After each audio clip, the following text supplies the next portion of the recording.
vou ministrar uma palavra que está em 2 Samuel capítulo 11, dos versículos 3 em diante. 2 Samuel 13, versículos, e eu já estou viajando hoje de novo, irmãos, estou indo agora para Atlanta e vou para o Canadá ministrar nas nossas igrejas, vai ter uma capacitação lá. Vai conseguir projetar comigo? Vai?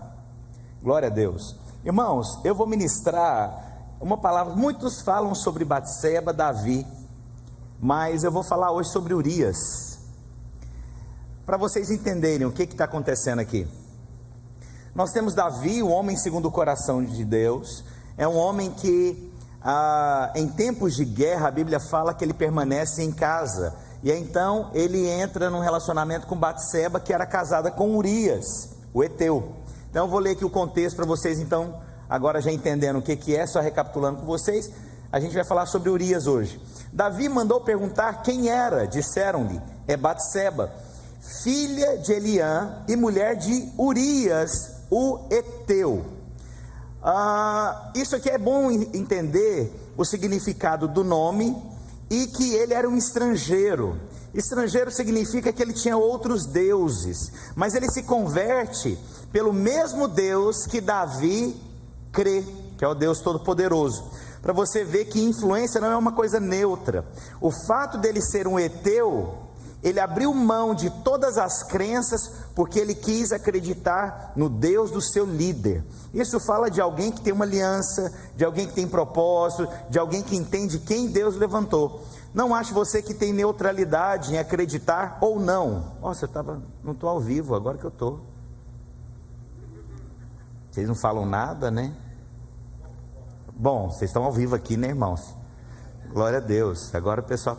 Bom, o pessoal aqui vai entender, a hora que eu estiver lendo aqui, vai entender. Eu espero, né?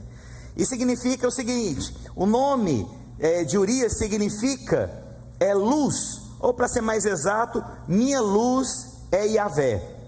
Esse é o significado no nome de Urias. E ele foi um homem então que estava em uma guerra, direcionado pelo seu líder, pelo seu rei, e ele então é traído pelo próprio rei e pela esposa, cumprindo um chamado dado pelo seu líder. Versículos 4 em diante, vamos continuar lendo. Então enviou Davi mensageiros que o trouxessem. Ela veio e ele se deitou com ela. Tendo-se ela purificado da sua imundície, voltou para sua casa.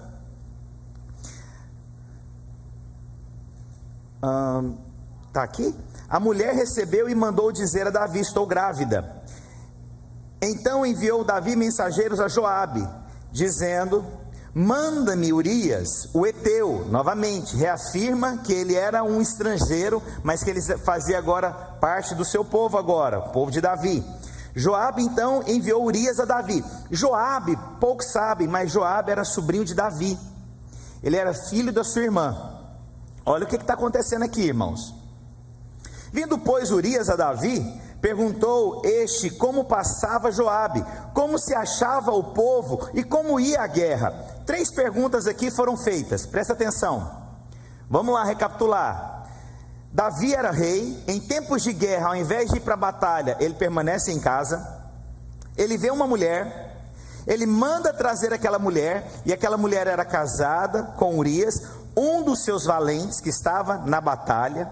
Ele então tem uma relação sexual com aquela mulher, ela engravida, e então ele fala para Joabe, que era o seu sobrinho, para trazer agora de volta Urias, que estava no campo de batalha, porque na mente dele então ele pensa: vou trazer Urias, ele tem relacionamento sexual com a sua esposa, ninguém nunca vai ficar sabendo de quem que é o filho.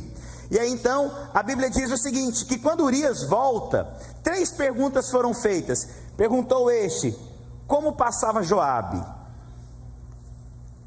Como se achava o povo? E como ia a guerra? Essas 3 perguntas, na verdade, quem tinha que saber não era o seu valente, era o rei. Isso fala que Davi depositou na mão de outros coisas que eram responsabilidades dele, coisas que ele tinha que assumir como responsabilidade. Primeiro, um grau de parentesco. Espera aí, Eu quero saber como é que está minha família, eu preciso saber como é que está minha família. Não são outros que precisam falar para mim da minha família. Eu, como chefe de casa, eu preciso saber como estão os meus familiares. Por quê? Porque eu sou um homem levantado por Deus, eu sou um homem que preocupa com a minha família. Então essa pergunta não era para Urias, essa pergunta Davi já deveria saber. Você não pode atribuir responsabilidades que Deus levantou, colocando para outros. Eu não sei como é que está meu filho, eu não sei por onde é que ele anda. A mãe que sabe, o tio que sabe. Sabe, certa vez, um irmão, bem no início da nossa igreja, um pastor na verdade, ele chegou em mim e falou o seguinte, falou, olha, se você não der um jeito na minha filha, eu vou tirar ela da igreja. Aí eu olhei para ele, eu peguei de surpresa com aquela afirmação dele. Ele é um homem bem mais velho do que eu falei, o que está acontecendo? Não, porque minha filha está indo para as festas. Eu falei, quem leva a sua filha para as festas? Ele falou, eu. Aí ele falou, não, porque esses dias eu fui buscar minha filha numa festa 2 horas da manhã. Aí eu falei, uai, mano, tem um problema. Você como pai, você leva e você busca e você quer que eu dou jeito na sua família? Responsabilidade é sua, você cria o seu filho. Eu estou aqui para ensinar a palavra de Deus, mas a criação é sua. E essa situação aqui já demonstra o seguinte, ele pergunta algo que era responsabilidade dele, dentro da sua casa, familiar dele, não era alguém longe não, a responsabilidade então era dele, mas nós queremos atribuir a responsabilidade para os outros. É isso, é por conta daquilo, é porque está andando perto demais daquela pessoa, é porque está próximo demais. Peraí, é você que determina, é você quem fala, é você quem sabe, é você que dá direção, é você que cuida. E você vê todos esses traços na vida de Davi em relação até aos seus filhos. Ele não sabia, ele não foi um pai presente, mas glória a Deus, porque Deus dá uma segunda chance, amém? E depois é tido como homem segundo o coração de Deus. Então essa pergunta aqui que foi feita, ele deveria saber, porque ele era rei. A segunda pergunta, como se achava o povo? Peraí, Davi era rei, ele vai perguntar agora para um dos seus soldados, como é que está o povo? A responsabilidade é de quem governa.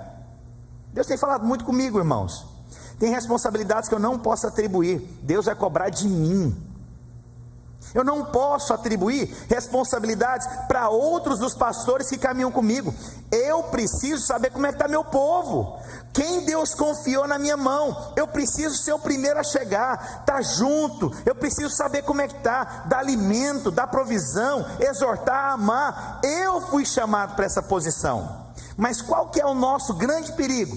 É você fugir da posição que Deus te deu. Você foi chamado para cuidar do seu povo. Seu povo, você governa, você é o cabeça, você foi chamado para ser cabeça e não cauda, né? As pessoas sempre colocam essa passagem assim, realmente eu nasci para estar na frente e não atrás. Não, você nasceu para estar na posição que Deus te colocou. Para alguns não compreendem, porque é muito mensurado por dinheiro. Se você tem pouco é porque você está ainda cauda. Não, você tem que ficar feliz e alegre com a posição que Deus te deu. Eu já vi gente, irmãos, que atribuiu responsabilidades para os outros e perdeu a posição que tinha. Essa responsabilidade era de quem, irmãos? Era de Urias ou de Davi? Davi. Ele atribuiu uma responsabilidade e queria saber dos outros. Era responsabilidade dele, não era tempo de ficar em casa não. É tempo de batalha, é tempo de governar. E aí ele pergunta uma outra coisa, como é que vai a guerra? Como é que vai a guerra? Meu amigo, é você que tem que ser aquele que luta. Sabe, hoje as guerras são muito estratégicas, naquela época não, você ia para o campo de batalha, e a sua armadura falava de quanto guerreiro você era. Como assim, pastor? As marcas na sua armadura falavam quantas batalhas você já esteve, as profundidades, as pedradas, as pauladas, as armas, as espadas que tinham na marca da sua armadura, falavam o quanto você era alguém que estava à frente de uma batalha. Então se você chegasse, tinha duas coisas: se você chegasse com uma armadura no meio da sua guerra, e a sua armadura não tivesse marca nenhuma, de duas, uma acontecia, ou porque você era novato na guerra, ou porque você era um covarde. como que Davi pergunta para Urias, como que vai a guerra? Quem tem que saber é você, Davi. É você, Davi. É você que tem que assumir a sua responsabilidade, Davi. É você que tem que chamar para você essa responsabilidade. Eu vou para a batalha. É para ganhar, eu vou ganhar. É para expor a minha vida, eu vou expor a minha vida. Mas eu não posso ficar em casa em tempo de batalha. Ficou em casa em tempo de batalha, pecou. Eu sempre falo para os pastores: avisem os seus liderados em época de férias para tomar cuidado, porque essa época as pessoas parece que abaixam a guarda. Elas não se preocupam porque tudo é festa, e aí é onde o inimigo vem e traz situações. Vocês estão comigo, irmãos? Vamos continuar lendo. Então, essas 3 perguntas. Depois disso, Davi a Urias: desce a tua casa, lava os pés. Saindo Urias da casa real, logo lhe seguiu um presente do rei. Porém Urias se deitou à porta da casa real. Dentro da lei da guerra, eles não podiam, e assim, me perdoem a palavra, mas é tudo bíblico, tá? Nem ejacular em sonho eles podiam. Se eles tivessem sonhos que eles ejaculassem, eles tinham que sair do acampamento, se purificar e depois voltar, porque em época de guerra não podia ter prazeres naturais. Lei. Interessante isso, né? Mesmo com sonho, ele tinha que sair então, limpar, depois voltar para o meio do acampamento, limpo. Abra a Bíblia em Deuteronômio 23:10. Vou mostrar para vocês. Interessante isso. Eu tentei ali procurar outras versões para poder vocês entenderem, mas essa aqui eu acho que é mais do que suficiente. Se houver entre vós alguém que por motivo de poluição noturna, interessante, se ele tiver chegado ao prazer ápice no sonho, não controlou, foi o sonho, a Bíblia diz: e não esteja limpo, sairá do acampamento e não permanecerá nele. Agora você imagina comigo, quanto mais um sonho, já acontece isso. Agora eu te pergunto, e agora aquele que vai se deitar com a esposa? Urias sabia da lei, então ele não vai. Por quê? Porque ele sabia que isso era contra uma direção de Deus. E agora é interessante, esse Deus, o Deus absoluto, Yahvé, era o Deus de Urias antes? Não, mas tornou-se por conta de quem? De Davi. E agora eu tenho revelação do Deus que eu sirvo. Então, se não é vontade de Deus, eu não estarei lá. Olha só, isso fala que não existe autoridade que possa estar acima de Deus. Foi uma liberação do rei, irmãos? Sim ou não? Mas essa liberação do rei estava de acordo com a palavra? Não. E não estando de acordo com a palavra, o que Urias fez? Não vou. E aí então, olha o que acontece, toda a história aqui. Porém se deitou à porta da casa real, com todos os servos do seu senhor. Deixa eu te falar outra coisa, Urias não era alguém simples, ele era um dos valentes. Mas como ele era alguém que tinha revelação, eu vou ficar perto desse povo que eu guardo. Eu não vou me afastar do povo que eu cuido. Ele estava na batalha em função de quem, irmãos? De todo esse povo. Para onde que ele foi? Para perto de quem? Do povo. Eu não estou no campo de batalha, mas eu estou aqui com eles. Eu não pude ir por conta de algum motivo, mas eu não vou abandonar aquele povo que eu cuido. Os irmãos estão acompanhando comigo aqui a crescente? E olha só, e não desceu para sua casa. Fizeram, pois, saber a Davi, dizendo: Urias não desceu à sua casa. Então disse Davi a Urias: não vens tu de uma jornada? Por que não desceste à tua casa? Respondeu Urias a Davi: a arca, Israel e Judá ficam em tendas. Meu senhor e os servos do meu senhor estão acampados ao ar livre. E hei de eu entrar na minha casa para comer, beber e para me deitar com a minha mulher? era um homem que ele sabia o que era fidelidade com propósito.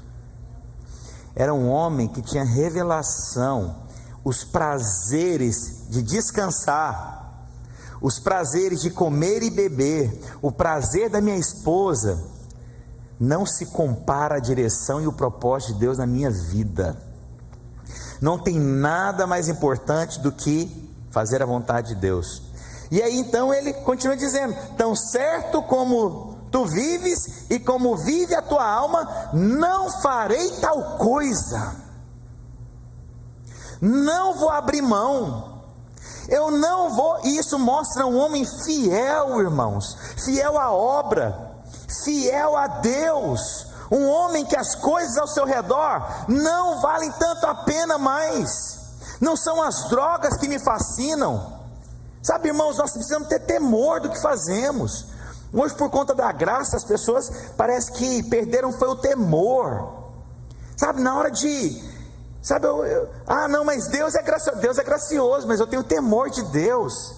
Deus me perdoa, perdoa, mas eu não vou abrir mão por conta de coisas passageiras. Eu preciso saber que Deus me levantou, isso é graça de Deus. Ele chama a gente como nós, mas nós temos o mínimo.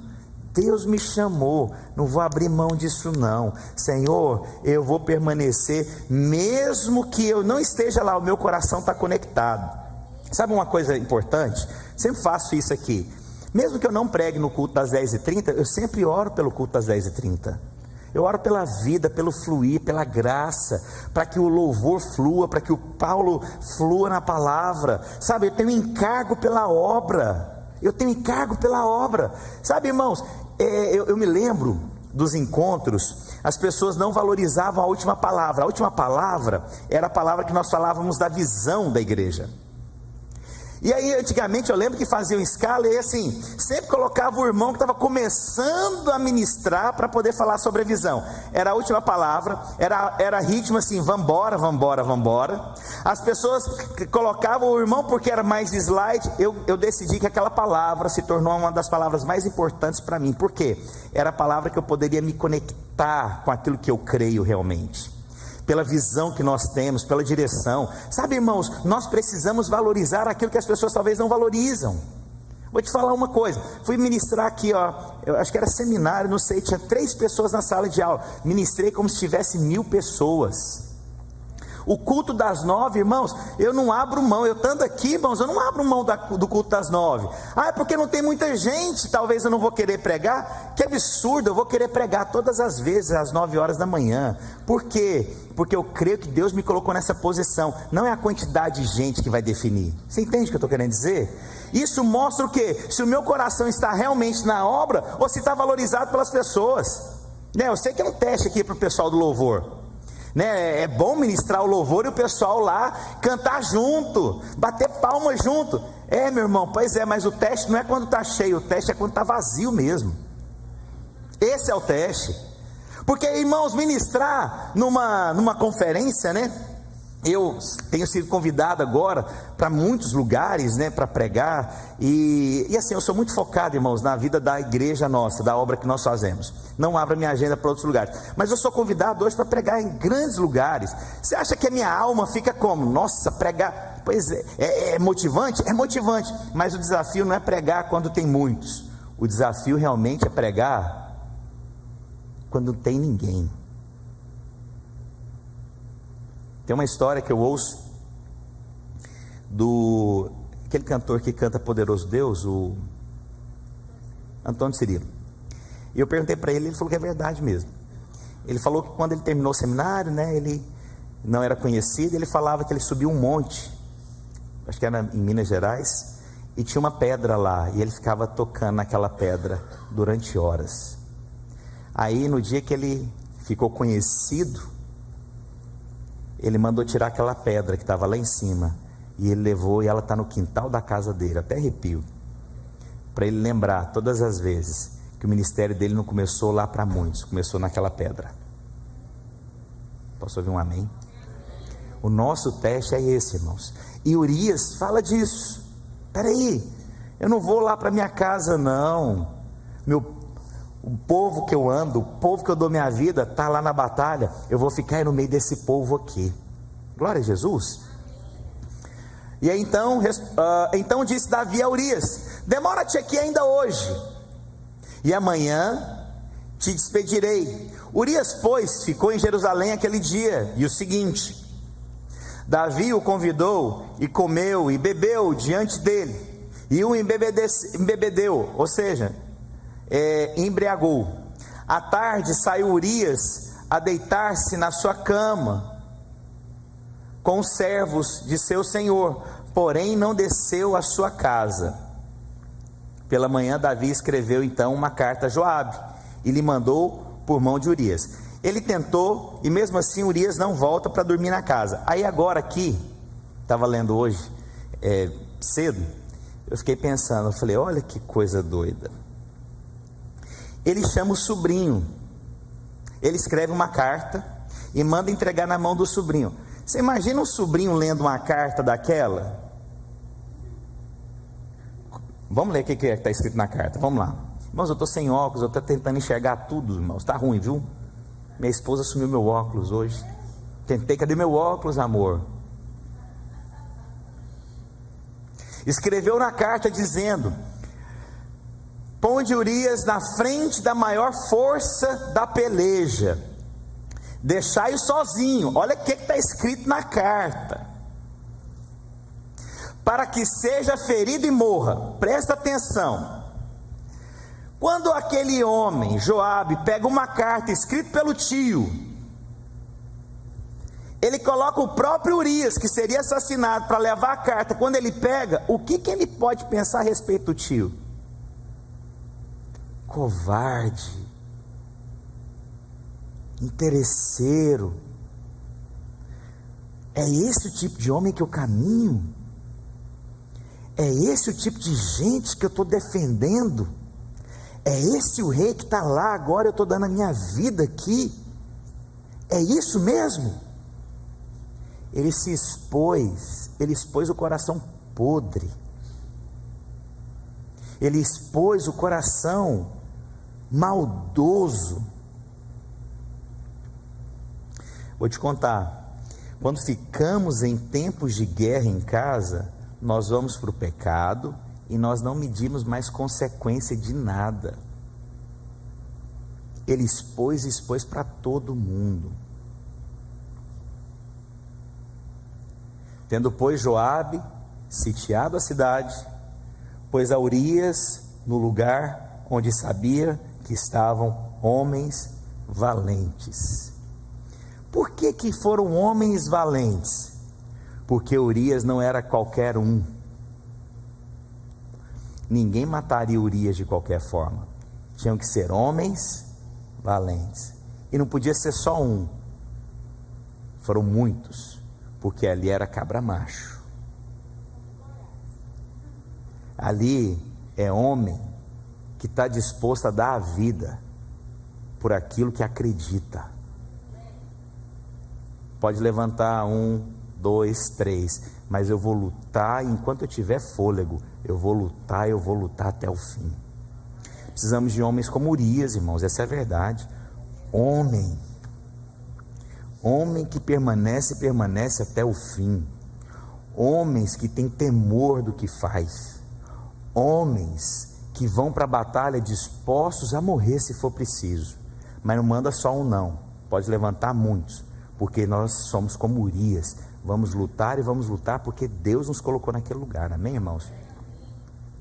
E Davi, o homem segundo o coração de Deus, foi um covarde.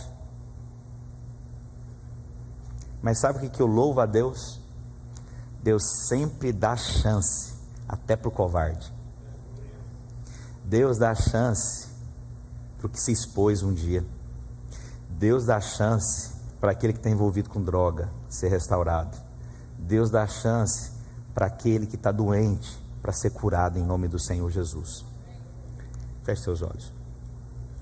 Pai, em nome do Senhor Jesus, eu quero orar essa manhã para que tenhamos revelação do Teu propósito, que não possamos atribuir a outros responsabilidades que são nossas.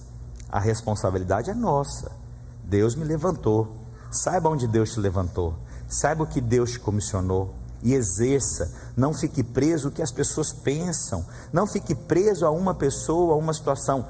Exerça o que Deus te levantou para fazer. Exerça, faça, fale. Mesmo que você seja criticado, mesmo que você seja zombado, não abra mão do que Deus tem para você. Pessoas não vão entender muitas vezes. As pessoas não vão compreender. Não vão compreender. Não vão compreender. Mas não abra mão da posição que Deus te colocou, meu irmão e minha irmã. Deus te colocou numa posição de autoridade. Exerça, viva, flua. Reconheça quem Deus levantou também. Oh Deus, guarda o coração de cada um aqui, guarda a vida de cada um aqui. Em nome do Senhor Jesus, eu abençoo você, meu irmão, eu abençoo você, minha irmã. Se você está aqui ou você está online aqui agora e você precisa de uma palavra de vida, eu libero sobre você palavra de vida, de restauração. Aonde quer que você esteja, aqui no salão, aqui online, eu quero orar para que você seja tocado por essa palavra agora em nome do Senhor Jesus. Não se acovarde, seja aquele que Deus te levantou para ser e exerça a sua autoridade. Eu abençoo vocês em nome do Pai, do Filho e do Espírito Santo de Deus. Posso ouvir um amém?